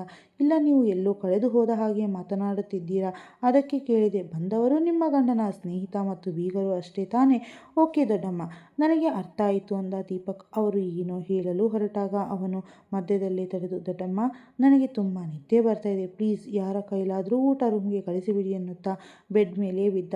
ನಿರ್ಮಲಾ ಅವರು ಅಲ್ಲಿಂದ ಹೋಗುತ್ತಾ, ಇವನ ಮನಸ್ಸಿನಲ್ಲಿ ಏನಿದೆ ಅಂತ ಆ ದೇವರಿಗೆ ಗೊತ್ತು ಎಂದು ಯೋಚಿಸುತ್ತಾ ಹೋದರು. ಬೆಡ್ ಮೇಲೆ ಮಲಗಿದ್ದ ದೀಪಕ್ ಕಣ್ಣು ಮುಚ್ಚಿದಾಗ ಅವನ ಜ್ಞಾನದಲ್ಲಿ ಮತ್ತೊಮ್ಮೆ ಶ್ರೀರಾಧಾ ಬಂದಳು. ಅವನು ಸಿಟ್ಟಿನಿಂದ ದಿಂಬನ್ನು ತೆಗೆದು ಜೋರಾಗಿ ಕೆಳಗೆ ಎಸೆದ. ಶ್ರೀರಾಧಾ ತನ್ನ ಮನೆಗೆ ವಾಪಸ್ ಹೋಗಿ ಈಗ 1 ವಾರ ಕಳೆದಿತ್ತು. ಅವಳ ಮುಖದಲ್ಲಿ ಈಗ ಒಂದು ಸುಂದರ ವಿಭಿನ್ನವಾದ ಕಳೆಯಿತ್ತಾದರೂ ಆ ಪ್ರೀತಿಯ ಹುಚ್ಚುತನದ ನೆರಳಿನ ಹಿಂದೆ ಅಡಗಿದ್ದ ಕಣ್ಣುಗಳ ಶೂನ್ಯತೆಯನ್ನು ಕೇವಲ ನೀಲು ಮಾತ್ರ ಅರ್ಥ ಮಾಡಿಕೊಂಡಿದ್ದಳು. ಶ್ರೀರಾಧಾ ದಿನವಿಡೀ ಆಫೀಸ್ ಕೆಲಸದಲ್ಲಿ ತನ್ನನ್ನು ತಾನು ಅತಿಯಾಗಿ ತೊಡಗಿಸಿಕೊಂಡಿದ್ದಳು. ಮನೆಗೆ ಬರುವುದು ತುಂಬ ಅಪರೂಪವಾಗಿತ್ತು. ಹೌದಾ ಶ್ರೀರಾಧಾ, ಇದೆಲ್ಲ ಎಲ್ಲಿಯವರೆಗೆ ನಡೆಯುತ್ತದೆ ಹೇಳು? ಅಸಲಿ ಈ ಸಂಬಂಧದ ಭವಿಷ್ಯ ಏನಿದೆ? ನೀನು ಇಲ್ಲಿದ್ದೀಯಾ, ಅವರು ಎಲ್ಲೋ ಇದ್ದಾರೆ. ಬೇರೆಯವರಿಗೆ ಅರ್ಥವಾಗುತ್ತೋ ಇಲ್ಲವೋ ಗೊತ್ತಿಲ್ಲ, ಆದರೆ ನಾನು ನೋಡ್ತಾ ಇದ್ದೀನಿ ಶ್ರೀ, ನೀನು ಮೊದಲಿನ ಹಾಗೆ ನೀನಾಗಿ ಉಳಿದಿಲ್ಲ ಅಂದಳು ನೀಲು ಕಳವಳದಿಂದ. ನೀನು ಹೇಳಿದ್ದು ನಿಜ ನೀಲು, ನಾನು ನಾನಾಗಿ ಉಳಿದಿಲ್ಲ. ನಾನು ಈಗಾಗಲೇ ಪೂರ್ತಿಯಾಗಿ ಅವರೊಳದಾಗಿ ಬಿಟ್ಟಿದ್ದೇನೆ. ಈಗ ನನ್ನ ಮೇಲೆ ನನಗೆ ನಿಯಂತ್ರಣವಿಲ್ಲ. ಅವರನ್ನು ಮರೆಯೋಕೆ ಪ್ರಯತ್ನಿಸಿದ್ರೂ ನೆನಪಿನ ನೋವು ಹೆಚ್ಚಾಗುತ್ತದೆ. ನಾನು ಒಳಗೊಳಗೆ ವೀಕ್ ಆಗೋಕೆ ಶುರು ಮಾಡ್ತಾ ಇದ್ದೀನಿ. ಅದಕ್ಕಿಂತ ಅವರನ್ನು ಹೀಗೆ ಪ್ರೀತಿಸ್ತಾ ನಾನು ಇನ್ನೂ ಸ್ಟ್ರಾಂಗ್ ಆಗಿರೋದು ಬೆಟರ್ ಅಲ್ವಾ ಎಂದಳು ಶ್ರೀರಾಧಾ. ನೀನು ಇನ್ನೊಮ್ಮೆ ಅವರ ಹತ್ತಿರ ನೇರವಾಗಿ ಮಾತನಾಡಬಾರದೆ. ಹೀಗೆ ದೂರವಿದ್ದು ನಿನ್ನ ಪ್ರೀತಿ ಅವರಿಗೆ ಹೇಗೆ ತಾನೇ ಗೊತ್ತಾಗುತ್ತದೆ? ಅವರೇನು ಅಕ್ಕ ತಂಗಿ ಅಲ್ಲ ನೀನು, ಎಲ್ಲವನ್ನ ತಿಳಿಯದವರೇ. ನಾನು ಬರುವಾಗಲೇ ಅವರಿಗೆ ನನ್ನ ಪ್ರೀತಿಯ ವಿಷಯ ತಿಳಿಸಿ ಬಂದಿದ್ದೀನಿ. ನನ್ನ ಪ್ರೀತಿ ಸಣ್ಣ ಆಸರಾದರೂ ಅವರ ಮೇಲೆ ಖಂಡಿತ ಆಗುತ್ತದೆ. ಅಷ್ಟರಲ್ಲೇ ನೀಲು ಅವಳ ಹತ್ತಿರ ಬಂದು ತಮಾಷೆ ಮಾಡುತ್ತಾ, ಯಾರಿಗೆ ಗೊತ್ತು, ಅಷ್ಟರೊಳಗೆ ಬೇರೆ ಯಾರಾದರೂ ಅವರನ್ನು ಬುಕ್ ಮಾಡಿಕೊಂಡ್ರೆ ಅಂದಳು. ಅವರು ಬೇರೆ ಯಾರದ್ದೋ ಆಗೋಕ್ಕೆ ಸಾಧ್ಯನೇ ಇಲ್ಲ ನೀಲು, ಅವರು ಕೇವಲ ನನ್ನವರು, ಯಾವಾಗಲೂ ನನ್ನವರೇ ಆಗಿರ್ತಾಳೆ ಅಂದಳು ಶ್ರೀರಾಧಾ ಅಚಲವಾದ ನಂಬಿಕೆಯಿಂದ. ಇತ್ತ ಬೆಂಗಳೂರಿನ ಮನೆಯಲ್ಲಿ ಮಹೇಂದ್ರ ಅಂತ ದೀಪಕ್ ಗಡುಸಾದ ಧ್ವನಿಯಲ್ಲಿ ಜೋರಾಗಿ ಕೂಗಿದ. ಹೇಳಿ ದೀಪಕಣ್ಣ ಅಂತ ಕೆಲಸದವ ಓಡಿ ಬಂದ. ನನ್ನ ಆ sky blue colour T shirt ಎಲ್ಲಿದೆ ಅಣ್ಣ? ಅದನ್ನು ನಾನು ನೋಡಿಲ್ಲವಲ್ಲ. ಮತ್ತೆ ಎಲ್ಲಿದೆ ಅದು? ನನ್ನ ಬಟ್ಟೆಗಳನ್ನೆಲ್ಲ ನೀನೇ ತಾನೇ ಎತ್ತಿರೋದು. ಇತ್ತೀಚೆಗೆ ನನ್ನ ರೂಮ್ಗೆ ಯಾರಾದರೂ ಬಂದಿದ್ರಾ? ಅಣ್ಣ, ಶ್ರೀರಾಧಾ ಅಕ್ಕ ಹೊರಡುವ ದಿನ ನಿಮ್ಮ ರೂಮ್ ಕಡೆ ಹೋಗಿದ್ರು. ಆದರೆ ಅವರು ನಿಮ್ಮ ಟೀ ಶರ್ಟ್ ತೆಗೆದುಕೊಂಡು ಏನು ಮಾಡ್ತಾರೆ ಅಂತ ಅವನು ಯೋಚಿಸುತ್ತಾ ಹೇಳಿದ. ಇಲ್ಲಿ ನೋಡು, ಜಾಸ್ತಿ CID ಥರ ತಲೆ ಓಡಿಸೋದನ್ನು ಬಿಟ್ಟು ಮೊದಲು ನನಗೊಂದು ಕಪ್ ಕಾಫಿ ತೆಗೆದುಕೊಂಡು ಬಾ ಅಂದ ದೀಪಕ್ ಸಿಟ್ಟಿನಿಂದ. ಮಹೇಂದ್ರ ಹೋದ ಮೇಲೆ ಶ್ರೀರಾಧಾ ಅಂತ ದೀಪಕ್ ಮೊದಲ ಬಾರಿ ಅವಳ ಹೆಸರನ್ನು ತನ್ನ ಬಾಯಿಂದ ಉಚ್ಚರಿಸಿದ. ಯಾಕೆ ಹೀಗೆ ಮಾಡ್ತಿದ್ಯಾ ನೀನು ಅಂದ ದೀಪಕ್ ಒಳಗೊಳಗೆ ತಳಮಳಗೊಳ್ಳುತ್ತಾ. ಅವಳಿಗೆ ತನ್ನ ನೆಮ್ಮದಿಯನ್ನು ಕೆಡಿಸಲು ಹೇಗೆ ಸಾಧ್ಯವಾಗುತ್ತಿದೆ? ಅವಳ ಆ ಹಠದ ಕಣ್ಣುಗಳು ನೆನಪಾದಾಗಲೆಲ್ಲ ಅವನು ತಲ್ಲಣಗೊಂಡು ಬಿಡುತ್ತಿದ್ದ. ಇತ್ತ ಮೈಲಿಗೆಗಳಷ್ಟು ದೂರ ಕುಂತಿದ್ದ ಶ್ರೀರಾಧಾಳ ಮುಖದಲ್ಲಿ ಹಠಾತ್ತನೆ ಒಂದು ಆಕರ್ಷಕ ಮೊಳಗು ಮೂಡಿತ್ತು. ಬಾಲ್ಕನಿಯಲ್ಲಿ ನಿಂತಿದ್ದ ಅವಳು ದೀಪಕ್ನ ಆ ಸ್ಕೈ ಬ್ಲೂ ಕಲರ್ ಟೀ ಶರ್ಟನ್ನು ತನ್ನ ಎದೆಗೆ ಗಟ್ಟಿಯಾಗಿ ಅಪ್ಪಿಕೊಂಡಳು. ಗಾಳಿಯೊಂದಿಗೆ ಬರುತ್ತಿದ್ದ ಅವನ ದೇಹದ ಸುವಾಸನೆ ತನ್ನ ಉಸಿರಿನಲ್ಲಿ ತುಂಬಿಕೊಳ್ಳುತ್ತಿದ್ದಳು. ಮೆಲ್ಲನೆ ಗುನುಗುಡುತ್ತಿದ್ದಳು. ನಿನ್ನನ್ನೇ ನನ್ನ ಮದುಮಗನನ್ನಾಗಿ ಮಾಡಿಕೊಳ್ಳಬೇಕು ಅನ್ನೋದು ನನ್ನ ಆಸೆ. ನನ್ನ ಕೈ ತುಂಬ ನಿನ್ನ ಹೆಸರಿನ ಮೆಹಂದಿ ಇರಬೇಕು ಅನ್ನೋದು ನನ್ನ ಕನಸು. ನಿನ್ನ ಮೇಲಿನ ಎಲ್ಲ ದೃಷ್ಟಿ ದೋಷಗಳು ನಾನೇ ಕಳೆಯಬೇಕು. ನಿನ್ನನ್ನು ನನ್ನವನನ್ನಾಗಿ ಮಾಡಿಕೊಳ್ಳಬೇಕು ಅನ್ನೋದು ನನ್ನ ಹೆಬ್ಬಯಕೆ ಎಂದು ಕೊಳ್ಳುತ್ತಿದ್ದಳು. ಇತ್ತ ಬೆಂಗಳೂರಿನ ಮನೆ ಸ್ಟಡಿ ರೂಮ್ನಲ್ಲಿ ಶಿವಶಂಕರ್ ಗೌಡರು ಕುಳಿತಿದ್ದರು. ಸ್ನೇಹ, ದೀಪಕ್ನ ಅತ್ತೆ, ಅವರು ಬಳಿ ಬಂದು, ಮಾವಯ್ಯ, ನಿಮ್ಮ ಹತ್ತಿರ ಒಂದು ಮುಖ್ಯವಾದ ವಿಷಯ ಮಾತನಾಡಬೇಕಿತ್ತು ಅಂದಳು. ಹೇಳಮ್ಮ ಸ್ನೇಹ ಎಂದರು ಗೌಡರು. ನಿಮಗೆ ನಮ್ಮ ಶ್ರೀರಾಧಾ ಹೇಗೆ ಅನ್ನಿಸ್ತಾಳೆ? ಅವಳು ತುಂಬ ಇಂಟೆಲಿಜೆಂಟ್ ಹುಡುಗಿ ಸ್ನೇಹ. ದೇವರಾಜ್ ಅವಳ ಬಗ್ಗೆ ಯಾವಾಗಲೂ ಹೆಮ್ಮೆಯಿಂದ ಹೊಗಳ್ತಾರೆ. ಅವಳು ಪ್ರತಿಯೊಂದು ಫೀಲ್ಡ್ನಲ್ಲೂ ಪರ್ಫೆಕ್ಟ್. ಆದರೆ ನೀನು ಯಾಕೆ ಇವತ್ತು ಅವಳ ಬಗ್ಗೆ ಕೇಳ್ತಿದ್ದೀಯಾ? ಮಾವಯ್ಯ, ನನಗೆ ಅವಳು ನಮ್ಮ ಅಭಿನವ್ಗೆ ಸೂಕ್ತ ಜೋಡಿ ಅನ್ನಿಸ್ತಾಳೆ. ಕೆಲಸದಲ್ಲಿಯೂ ಇಬ್ಬರು ಒಬ್ಬರಿಗೊಬ್ಬರು ಕಮ್ಮಿ ಇಲ್ಲ. ನೋಡೋಕ್ಕೂ ಜೊತೆಗೆ ಸಖತ್ತಾಗಿ ಕಾಣ್ತಾರೆ ಎಂದಳು ಸ್ನೇಹ. ಅದಕ್ಕೆ ಈಗ ನಮ್ಮಿಂದ ಏನೂ ಆಗಬೇಕಮ್ಮ ಎಂದರು ಗೌಡರು. ನೀವು ಒಮ್ಮೆ ದೇವರಾಜ್ ಅಂಕಲ್ ಜೊತೆ ಈ ವಿಷಯ ಮಾತನಾಡಬೇಕು. ನಾನು ಶ್ರೀರಾಧಾಳನ್ನು ನಮ್ಮ ಮನೆ ಸೊಸೆಯನ್ನಾಗಿ ಮಾಡಿಕೊಳ್ಳಬೇಕು ಅಂದ್ಕೊಂಡಿದ್ದೀನಿ. ಸ್ವಲ್ಪ ಹೊತ್ತು ಆಳವಾಗಿ ಯೋಚಿಸಿದ ಶಿವಶಂಕರ್ ಗೌಡರು, ಸರಿ, ನೀನು ಹೇಳಿದ ಸಂಬಂಧವೇನೂ ತಪ್ಪಲ್ಲ. ನಾನು ಖಂಡಿತ ದೇವರಾಜ್ ಜೊತೆ ಮಾತನಾಡುತ್ತೀನಿ ಎಂದರು. ಥ್ಯಾಂಕ್ ಯು ಸೋ ಮಚ್ ಅಪ್ಪ, ನಾನು ನಿಮ್ಮ ನಿರ್ಧಾರಕ್ಕೆ ಕಾಯ್ತಾ ಇರ್ತೀನಿ ಎಂದಳು ಸ್ನೇಹ ಖುಷಿಯಿಂದ. ಇತ್ತ ಮನೆಯಲ್ಲಿ ಶ್ರೀರಾಧ ಬೇಗ ಮಾಡು, ನಮಗೆ ಈಗಾಗಲೇ ಲೇಟ್ ಆಗ್ತಿದೆ ಅಂತ ಪರಂ ಕೇಳಿದಾಗಿಂದ ಕೂಗುತ್ತಿತ್ತ. ಬಂದೆ ಅಣ್ಣ ಅಂದಳು ಶ್ರೀರಾಧ. ಹೌದು, ಇಂದು ಶ್ರೀರಾಧಳಿಗೆ businesswoman of the year award ಸಿಗುವ ಸುವರ್ಣಾವಕಾಶ. ಇಷ್ಟು ಸಣ್ಣ ವಯಸ್ಸಿನಲ್ಲಿಯೇ ಅವಳು ತನ್ನ ತಂದೆ ಮತ್ತು ಅಣ್ಣನ ಜೊತೆ ಸೇರಿ ಬಿಸ್ನೆಸ್ಸನ್ನು ಈ ಮಟ್ಟಕ್ಕೆ ತಲುಪಿಸಿದ್ದಕ್ಕೆ ಈ ಗೌರವ ಧನವಾಗುತ್ತಿತ್ತು. ಶ್ರೀ ಮಗಳೇ, ನಿನ್ನನ್ನು ನೋಡಿ ನನಗೆ ತುಂಬ ಹೆಮ್ಮೆ ಆಗ್ತಿದೆ ಅಂತ ದೇವರಾಜ್ ಅವರು ಅವಳ ತಲೆಯ ಮೇಲೆ ಸವರುತ್ತಾ ಹೇಳಿದರು. ಥ್ಯಾಂಕ್ ಯು ಸೋ ಮಚ್ ಅಜ್ಜ ಅಂದಳು ಶ್ರೀರಾಧ. ಅವಳು ಸ್ಕೈ ಬ್ಲೂ ಕಲರ್ ಸೀರೆ ಉಟ್ಟು ಒಂದು ಕೈಯಲ್ಲಿ ವಾಚ್, ಇನ್ನೊಂದು ಕೈಯಲ್ಲಿ ಡೈಮಂಡ್ ಬ್ರೇಸ್ಲೆಟ್ ಧರಿಸಿ ಹಗುರವಾದ ಜುಟ್ಟು ಹಾಕಿ ದೇವತೆಯಂತೆ ಸುಂದರವಾಗಿ ಕಾಣುತ್ತಿದ್ದಳು. ಬಾ, ಹೊರಡುವ ಮುನ್ನ ದೇವರ ಹತ್ತಿರ ಕೈ ಮುಗಿದು ಹೋಗೋಣ. ಅವಳು ದೇವರ ಮುಂದೆ ಕೈ ಮುಗಿದು ನಿಂತಾಗ ಅವಳ ಹೃದಯದಿಂದ ಬಂದ ಏಕೈಕ ಪ್ರಾರ್ಥನೆ ಏನೆಂದರೆ, ತನ್ನ ಜೀವನದ ಇಷ್ಟು ದೊಡ್ಡ ದಿನದಂದು ಕನಿಷ್ಠ ಪಕ್ಷ ಆ ದೀಪಕ್ ಒಮ್ಮೆ ಆದರೂ ನನ್ನನ್ನು ನೋಡುವಂತಾಗಲಿ ಎಂದು. ಇತ್ತ ಬೆಂಗಳೂರಿನ ಮನೆಯಲ್ಲಿ ಸ್ನೇಹ ಶ್ರೀರಾಧಳ ಈ ಅವಾರ್ಡ್ ಪ್ರೋಗ್ರಾಂ ಲೈವ್ ಟೆಲಿಕಾಸ್ಟ್ ನೋಡಲು ಹಾಲ್ನಲ್ಲಿದ್ದ ದೊಡ್ಡ ಟಿವಿಯನ್ನು ಆನ್ ಮಾಡಿಸಿದ್ದಳು. ಇಡೀ ಗೌಡರ ಕುಟುಂಬವೇ ಅಲ್ಲಿ ನೆರೆದಿತ್ತು. ಅಭಿನವ್ ಕೂಡ ಅಲ್ಲಿ ಎಕ್ಸಾಕ್ಟ್ ಆಗಿ ಕುಳಿತಿದ್ದ. ಅಲ್ಲಿ ಕಾರ್ಯಕ್ರಮ ಈಗ ರೋಚಕಕಾರಿ ಹಂತ ತಲುಪಿತ್ತು. Ladies and gentlemen, the best business man woman award goes to Shriradha Ranawat. Please welcome to her on the stage. ಇಡೀ ಹಾಲ್ ಚಪ್ಪಾಳೆಯ ಸಂದಿನಿಂದ ಮೊಳಗುತ್ತಿತ್ತು. ಶ್ರೀರಾಧಾ ಹೆಮ್ಮೆಯಿಂದ ಸ್ಟೇಜ್ ಕಡೆಗೆ ಹೆಜ್ಜೆ ಇಟ್ಟಳು. ಇತ್ತ ಟಿವಿ ಸ್ಕ್ರೀನ್ ಮೇಲೆ ಅವಳನ್ನು ನೋಡಿದ ಗೌಡರ ಕುಟುಂಬದವರೆಲ್ಲ ಅವಳ ಸೌಂದರ್ಯ ಮತ್ತು ಗತ್ತಿಗೆ ಫಿದಾ ಆಗಿಬಿಟ್ಟಿದ್ದರು. ಅವಳು ಅಷ್ಟೊಂದು ಅದ್ಭುತವಾಗಿ ಕಾಣುತ್ತಿದ್ದಳು. ಮೈಕ್ ಹಿಡಿದ ಶ್ರೀರಾಧಳ ಮಾತನಾಡಲು ಶುರು ಮಾಡಿದಳು. Thank you everyone, thank you ಅಪ್ಪ ಮತ್ತು ನನ್ನ ಇಡೀ ಫ್ಯಾಮಿಲಿಗೆ ಧನ್ಯವಾದಗಳು. ಅವಳು ಮಾತು ಮುಗಿಸಿ ಸ್ಟೇಜ್ನಿಂದ ಕೆಳಗೆ ಇಳಿಯಲು ಹೋದಾಗ ಅಲ್ಲಿದ್ದ ರಿಪೋರ್ಟರ್ಸ್ ಒಬ್ಬರು, ಮಿಸ್ ರಾಧಾ, ನೀವು ತುಂಬ ಚೆನ್ನಾಗಿ ಹಾಡ್ತೀರಾ ಅಂತ ನಾವು ಕೇಳಿದ್ದೀವಿ. ಈ ವಿಶೇಷ ಸಂದರ್ಭದಲ್ಲಿ ನಮಗಾಗಿ ಕೇವಲ 2 ಸಾಲುಗಳನ್ನು ಹಾಡಬಹುದೇ ಎಂದು ವಿನಂತಿಸಿದರು. ಶ್ರೀರಾಧಾ ಕಣ್ಣೆತ್ತಿ ತನ್ನ ತಂದೆ ದೇವರಾಜ್ ಅವರ ಕಡೆ ನೋಡಿದಳು. ಅವರು ನಗುತ್ತಾ ಕಣ್ಸನ್ನೆ ಮಾಡಿ ಒಪ್ಪಿಗೆ ನೀಡಿದರು. ಶ್ರೀರಾಧಾ ಮತ್ತೆ ಮೈಕ್ ಮುಂದೆ ಬಂದು ನಿಂತಳು. ಅವಳ ಕಣ್ಣು ಮುಚ್ಚಿದ ತಕ್ಷಣ ಅವಳ ಮನಸ್ಸಿನಲ್ಲಿ ಮೂಡಿದ್ದು ದೀಪಕ್ನ ಆ ಮುಖ ಮಾತ್ರ. ತಾನು ದಿನವೂ ಜಪಿಸುವ ಆ ಸಾಲುಗಳನ್ನು ನೆನೆಸಿಕೊಂಡು ಅವಳು ಭಾವನಾತ್ಮಕವಾಗಿ ಹಾಡಲು ಶುರುವಾದಳು. ಅವಳ ಈ ಹಾಡು ಎಷ್ಟು ಆಳವಾಗಿ ಆಡುತ್ತಿದ್ದೆಂದರೆ ಹಾಡುತ್ತಲೇ ಅವಳ ಕಣ್ಣಲ್ಲಿ ಕಣ್ಣೀರು ಕೆನ್ನೆಯ ಮೇಲೆ ಜಾರಿ ಬಂದಿತ್ತು. ಇಡೀ ಸಭಾಂಗಣವೇ ಸ್ತಬ್ಧವಾಗಿತ್ತು. 2 ನಿಮಿಷಗಳ ನಂತರ ಇಡೀ ಹಾಲ್ ಚಪ್ಪಾಳೆಯ ಸದ್ದಿನಿಂದ ನಡುಗಿ ಹೋಯಿತು. ಇತ್ತ ಬೆಂಗಳೂರಿನ ಗೌಡರ ಮನೆಯಲ್ಲೂ ಎಲ್ಲರ ಅವಳ ಕಂಠಸಿರಿಗೆ ಮಂತ್ರಮುಗ್ಧರಾಗಿದ್ದರು. ಅಷ್ಟರಲ್ಲೇ ಮೆಟ್ಟಿಲು ಹತ್ತಿರ ತನ್ನ ರೂಮ್ಗೆ ಹೋಗುತ್ತಿದ್ದ ದೀಪಕ್ನ ಹೆಜ್ಜೆಗಳು ಆ ಧ್ವನಿ ಕೇಳಿ ಅಲ್ಲೇ ಸ್ತಬ್ಧವಾದವು. ಟಿವಿಯಲ್ಲಿ ಹಾಡುತ್ತಿದ್ದ ಶ್ರೀರಾಧಳನ್ನು ಕಂಡು ಅವನ ದೃಷ್ಟಿ ಅವಳ ಮೇಲೆಯೇ ನೆಟ್ಟಿತ್ತು. ಅವಳು ತನ್ನ ಹೃದಯದ ಸ್ಥಿತಿಯನ್ನು ಹಾಡಿನ ಮೂಲಕ ತನಗೆ ತಿಳಿಸಿರುವಂತೆ ಅವನಿಗೆ ಭಾಸವಾಗಿತ್ತು. ಅವಳನ್ನು ಕಣ್ಣು ತುಂಬ ನೋಡಿ ದೀಪಕ್ ತನ್ನ ರೂಮ್ ಕಡೆ ನಡೆದ. ಆದರೆ ಆ ಪ್ರೇಮದ ಸಾಲುಗಳು ಹಿಂದೆ ಅಡಗಿದ್ದ ಶ್ರೀರಾಧಳ ಅಸಲಿ ನೋವನ್ನು ಆ ಕ್ಷಣದಲ್ಲಿ ದೀಪಕ್ನನ್ನು ಬಿಟ್ಟು ಇನ್ನು ಇಬ್ಬರು ಮಾತ್ರ ಸ್ಪಷ್ಟವಾಗಿ ಅನುಭವಿಸಿದ್ದರು. ಮೊದಲನೆಯವಳು ನೀಲು ಮತ್ತು ಎರಡನೆಯವರು ಬೆಂಗಳೂರಿನಲ್ಲಿ ಟಿವಿ ನೋಡುತ್ತಿದ್ದ ದೀಪಕ್. ಮುಂದೇನಾಗುತ್ತದೆ ಅನ್ನೋದನ್ನು ಮುಂದಿನ ಸಂಚಿಕೆಯಲ್ಲಿ ತಿಳಿದುಕೊಳ್ಳೋಣ. ಅಲ್ಲಿಯವರೆಗೂ ಕಾಯ್ತಾ ಇರಿ. ಜೊತೆಗೆ ಮರೆಯದೇ ಈ ಕಥೆಯ ಬಗ್ಗೆ ನಿಮ್ಮ ಅನಿಸಿಕೆಯನ್ನು ಕಮೆಂಟ್ ಬಾಕ್ಸ್ನಲ್ಲಿ ತಿಳಿಸಿ. ನಿಮ್ಮ ಕಮೆಂಟ್ಗಳಿಗಾಗಿ ನಾನು ಸದಾ ಕಾಯ್ತಾ ಇರ್ತೀನಿ. ಮರೆಯದೇ ಚಾನಲನ್ನು ಸಬ್ಸ್ಕ್ರೈಬ್ ಮಾಡಿಕೊಂಡು ಈ ಕನ್ನಡತಿಯನ್ನು ಪ್ರೋತ್ಸಾಹಿಸಿ. ಧನ್ಯವಾದಗಳು. ಮತ್ತೆ ಮುಂದಿನ ಸಂಚಿಕೆಯಲ್ಲಿ ಸಿಗೋಣ. ಅಲ್ಲಿಯವರೆಗೂ ಖುಷಿಯಾಗಿರಿ, ಆರೋಗ್ಯವಾಗಿರಿ.